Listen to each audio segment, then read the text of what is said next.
Welcome to Military Justice and the Law, presented to you by Bolani Tseu. In this episode, I'll be talking about the birth of the Constitution of the Republic of South Africa in 1996, the Constitution, and how some of the principles enshrined in the Constitution led to the demise or the abolition of the court-martial system. After the dawn of democracy in South Africa, Parliament had a dual purpose of being the legislature and the Constitutional Assembly. The mandate of the Constitutional Assembly was to draft the Constitution of the Republic of South Africa in 1996. And that eventually happened because in 1996, the Constitutional Assembly adopted the Constitution. And on 4 February 1997, the Constitution came into effect, replacing the Constitution of the Republic of South Africa, Act 200 of 1993, the interim Constitution. Similar to the interim Constitution, the Constitution became the supreme law of the land. Section 8 of the Constitution divides the powers of the state into 3, namely the legislature, the executive, and the judiciary. This division is commonly referred to as a separation of powers. According to the doctrine of separation of powers, Parliament has powers to make laws, the executive execute those laws, and the judiciary interprets those laws. So one arm of the state must not interfere with the affairs of other arms of government.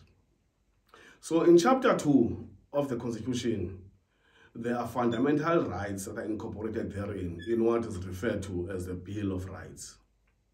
There are many such rights, and for the purpose of this episode, we're going to be talking about the right of the accused to be tried in open court by an ordinary court.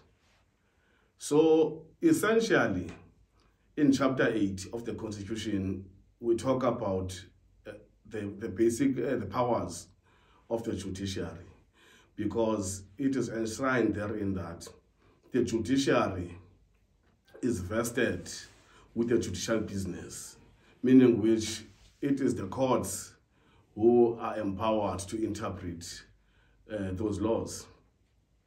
So the courts must be independent and impartial, subject only to the Constitution and the law, and no other person must interfere with the business of the court.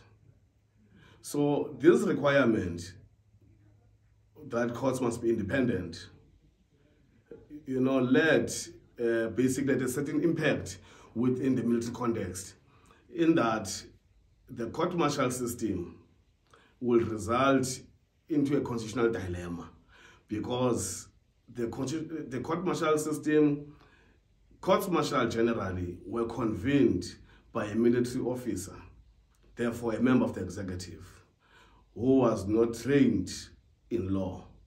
And that person could either be a person who commanded a base, a detachment, or a regiment. And the convening authority had immense powers, including the power to appoint basically presiding officers in the court-martial. And also, the convening authority could decide whether such trials are held in open court or are held in private or in camera. Also, the convening authority, being a member of the executive, was empowered to interfere with the proceedings of the court-martial at all stages, because the convening authority could confirm or set aside the findings and sentences that are imposed, or rather that were imposed by the court-martial. So the constitutional imperative that the courts must be independent essentially now had to be at loggerheads with the principles, or rather the practice that was taking place under the court-martial system. For example, in freedom of expression and others versus president of the ordinary court-martial and others, The applicants, 2 soldiers, were part of those people, took to court, Cape High Court, wherein basically there to argue that this court-martial system, where the convening authority is granted such powers, was inconsistent with the constitutional injunction that courts are independent. In actual fact, the applicants argued that courts-martial were not independent and impartial as required by the Constitution. So the full bench of the Cape High Court ruled that no democratic society will tolerate a system where the executive is given powers to interfere with the proceedings of the court. And the court held further that although military discipline is important, that does not require a system where courts-martial could regularly be interfered with. In actual fact, the court said that the way court-martial operated, they did not operate as an ordinary court, as required by Section 35(3) of the Constitution. Actually, courts-martial were classified by the court as the courts of its own unique kind. So the Cape High Court concluded that the court-martial system was unconstitutional. So essentially, whenever the High Court or the Supreme Court of Appeal declares an act of parliament or certain provisions of it unconstitutional, that declaration is not final up until it is confirmed by the Constitutional Court. So in that particular case, the matter had to go to the Constitutional Court in order for the Constitutional Court to rule whether indeed the declaration of constitutional invalidity of the court-martial system was basically the way to go. The government appealed in that particular case, although the matter was going to go in any event to be confirmed, appealed in arguing that, look, the court-martial system, are required in the maintenance of military discipline. However, before the Constitutional Court could even rule on the matter, the government went back to the Constitutional Court saying that Parliament is in the process of enacting a legislation that will basically address the concerns that were raised by the High Court. So on 28 May 1999, the new legislation known as the Military Discipline Supplementary Measures Act 16 of 1999 came into effect. And the aim of this act basically was to establish a new military court system that passes constitutional muster. And there are 4 courts that are provided for by that legislation, being the Court of Military Appeals, the Court of Senior Military Charge, the Court of a Military Charge, and the Commanding Officer Disciplinary Hearing. In addition to that, the MDSMA, this new legislation, also made provision for the appointment of the Adjutant General. Also, it gave rise to certain directorates, being the Directorate of Military Charges, Prosecutors, Defense Counsel, and the Reviews.